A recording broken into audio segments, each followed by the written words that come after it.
ETF trading school में आपका स्वागत है।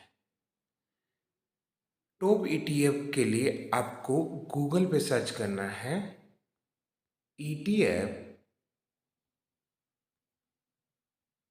School .in। जो पहला रिजल्ट है उस पर आपको क्लिक करना है। यहाँ से वेबसाइट खुल जाएगी etfschool.in। जिस वेबसाइट के फर्स्ट पोस्ट है ईटीएफ बेसिक एजुकेशन बुक, जहाँ पूरी बुक आप पढ़ सकते हो। और सेकंड लिस्ट है टॉप ईटीएफ्स बाई वॉल्यूम। इस पर आपको क्लिक करना है। क्लिक करने पे आपको ईटीएफ्स दिखाई देंगे। पहले ईटीएफ्स क्या होता है ये बताया हुआ है। ब्रॉड मार्केट ईटीएफ जो होती है वो स्पेसिफिक मार्केट इंडेक्स होती है। सेक्टोरियल ईटीएफ जो है इंडस्ट्री और सेक्टर को ट्रैक करती है। स्मार्ट बीटा ईटीएफ है जो वॉलेटिलिटी, वैल्यू, क्वालिटी इन पे फोकस करती है। गोल्ड और सिल्वर की ईटीएफ है जो कमोडिटी गोल्ड और सिल्वर में इन्वेस्ट करती है। फॉरेन ईटीएफ जो हमारे पास यूएस की और चाइना की ईटीएफ अवेलेबल है। अब यहाँ इन सब कैटेगरी के अकॉर्डिंग टॉप ईटीएफ्स आपको दे रखी है। जैसे फर्स्ट ईटीएफ है broad market ETF. Broad market ETF में आप देख सकते हो पहले एएमसी दे रखा है, फिर ईटीएफ कोड दे रखा है, फिर वो इंडेक्स दे रखी है जो से ये ट्रैक करती है। अगर हम बात करें निप्पॉन इंडिया की ईटीएफ है निफ्टी 20 जो निफ्टी 50 को ट्रैक करती है। आईसीआईसीआई प्रूडेंशियल की है नेक्स्ट 50 आई ईटीएफ जो निफ्टी नेक्स्ट 50 को ट्रैक करती है। कोटक की है कोटक मिड 50 जो निफ्टी मिड के 50 को ट्रैक करती है। मोतीलाल ओसवाल की है मोम 100 जो निफ्टी मिड के 100 को ट्रैक करती है। एचडीएफसी की है एचडीएफसी मिड 150 जो निफ्टी 1 मिड के 150 को करते हैं। और एचडीएफसी की है एचडीएफसी एसएमएल 250 जो निफ्टी स्मॉल कैप 250 को करते हैं। तो ब्रॉड मार्केट ईटीएफ में हमारे पास निफ्टी 50 यानी टॉप 50 स्टॉक, निफ्टी नेक्स्ट 50 यानी रैंक नंबर 51 से लेके रैंक नंबर 100 के स्टॉक, निफ्टी मिड के 50 यानी रैंक नंबर 100 से लेके 150 तक इसको, निफ्टी मिड के 100 यानी रैंक नंबर 101 से लेके 200 तक स्टॉक, और निफ्टी 150 यानी रैंक नंबर 150 से लेकर रैंक नंबर 250 तक के स्टॉक इसमें हो जाते हैं। और निफ्टी स्मॉल कैप 250 जिसमें रैंक नंबर 251 से लेकर रैंक नंबर 500 तक की ईटीएफ इसमें इंक्लूड हो गई है। और आप अलग अलग अपनी रिस्क एपेटाइज के अनुसार इन्वेस्ट के लिए इन्हें कंसिडर कर सकते हैं।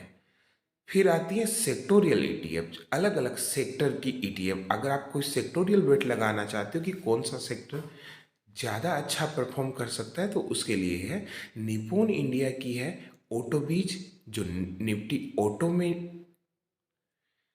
ऑटो इंडेक्स को ट्रैक करती है। आईसीआईसी प्रूडेंशियल की है बैंक आई ईटीएफ जो निफ्टी बैंक वाले स्टॉक्स को ट्रैक करती है। निप्पॉन इंडिया की है पीएसयू बैंक भी जो पीएसयू बैंक है। डीएसपी के डीएसपी प्राइवेट बैंक ईटीएफ। इसकी जगह आप आईसीआईसी प्रूडेंशियल की ईटीएफ को भी कंसिडर कर सकते हैं जिसका कोड है PVDBANIETF। आईसीआईसी प्रूडेंशियल की फिन आई एटीएफ, ये निफ्टी फाइनेंशियल सर्विसेज है जो बैंक को एक्सक्लूड करती है, यानी बैंक को छोड़ के जितने भी फाइनेंशियल सर्विसेज है जैसे आपकी एनबीएफसी हो गई, इंश्योरेंस कंपनी हो गई, उनको ये ट्रैक करती है। मिराई एसिड की BFSI जो कंप्लीट फाइनेंशियल सर्विसेज है जिसका मतलब इसमें बैंक भी इंक्लूड है। आईसीआईसी प्रूडेंशियल की FMCG ETF है जो FMCG को ट्रैक करती है। निप्पॉन इंडिया की IT बीज है जो IT इंडेक्स को करती है। निप्पॉन इंडिया की फार्मा बीज है जो निफ्टी फार्मा को करती है। आदित्य BSL की हेल्थी है जो निफ्टी हेल्थ केयर। देखो फार्मा में केवल फार्मा से रिलेटेड कंपनी, हेल्थ केयर में फार्मा प्लस हेल्थ से जुड़ा हुआ इंफ्रास्ट्रक्चर जो है वो भी, जिससे हॉस्पिटल है, और ये भी इसमें शामिल रहता है। थीमेटिक ईटीएफ्स का मतलब हो गया किसी थीम बेस्ड ईटीएफ जिनमें केवल एक सेक्टर नहीं अलग अलग सेक्टर की कुछ स्टॉक्स को इंक्लूड किया जाता है और एक थीम बनाई जाती है कि जो आपस में रिलेटेड हो। जैसे आईसीआईसी प्रूडेंशियल की कमोडिटी ईटीएफ है, इसमें हर तरह की कमोडिटीज आ जाएगी जो अलग अलग सेक्टर से। निप्पॉन इंडिया की कंजप्शन भी है, तो इसमें जैसे एफएमसीजी प्रोडक्ट भी हो जाता है, इलेक्ट्रॉनिक्स प्रोडक्ट भी हो जाता है जो कंजप्शन में पार्ट होता है। निप्पॉन इंडिया की सीपीएस ईटीएफ है जो सरकारी कंपनियों में इन्वेस्ट करती है। तो गवर्नमेंट की जितनी कंपनी इसमें है। और इंफ्रा आई ईटीएफ आईसीआईसी प्रूडेंशियल की जो इंफ्रास्ट्रक्चर में इन्वेस्ट करती है। फिर स्ट्रेटेजिक ईटीएफ यानी स्मार्ट बीटा ईटीएफ है, जैसे आईसीआईसी प्रूडेंशियल की NV20 आई ईटीएफ या निफ्टी 50 वैल्यू 20 यानी निफ्टी 50 के टॉप 50 स्टॉक्स में से वैल्यू के आधार पर 20 स्टॉक्स को आइडेंटिफाई किया गया है। आईसीआईसी प्रूडेंशियल की लो वोलेटिलिटी आई ईटीएफ यानी निफ्टी 100 के लो वोलेटिलिटी वाले 30 स्टॉक्स इस ईटीएफ में या इंडेक्स में होते हैं। कोटक की कोटक अल्फा है। टॉप 50 स्टॉक्स ऐसे ढूंढे जाते हैं जिन्होंने निफ्टी 50 इंडेक्स से अच्छा परफॉर्म किया गया, वो इस इंडेक्स में रहते हैं।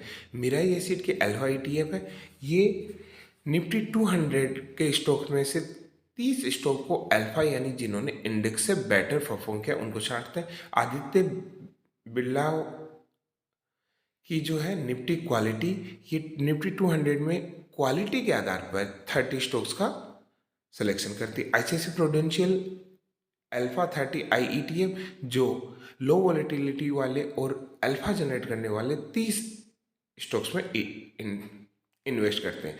मोतीलाल ओसवाल की है मोमेंटम जो निफ्टी 200 के मोमेंटम के आधार पर 30 स्टॉक्स का सिलेक्शन। इसके अलावा कमोडिटी ईटीएफ में है तो एक गोल्ड बीज है, एक सिल्वर बीज है जो गोल्ड में इन्वेस्ट करती है गोल्ड बीज, और सिल्वर में इन्वेस्ट करती है सिल्वर। इसके अलावा कुछ हमारे पास फॉरेन ईटीएफ भी अवेलेबल है, जैसे मोतीलाल ओसवाल का मॉन 100, वो नेस्डेक 100 में इन्वेस्ट करता है यानी यूएस के मार्केट की 100 कंपनीज। मिराई एसेट जो है मफांग में फेसबुक, अल्फाबेट, नेटफ्लिक्स, गूगल इस तरह की कुछ कंपनीज है जिनमें इन्वेस्ट करता है। मिराई एसेट का है S&P टॉप 50 यानी यूएस के मार्केट के S&P 500 इंडेक्स की टॉप 50 कंपनी में इन्वेस्ट करता है। हैंसेंग बीज है जो हांगकांग यानी चाइना के मार्केट में इन्वेस्ट करता है। और हांगकांग टेक है मिराई एसेट का टेक जो चाइना की टेक कंपनियों में इन्वेस्ट करता है। Thanks for watching our video. Don't forget to like, share and subscribe and visit for more information etfschool.in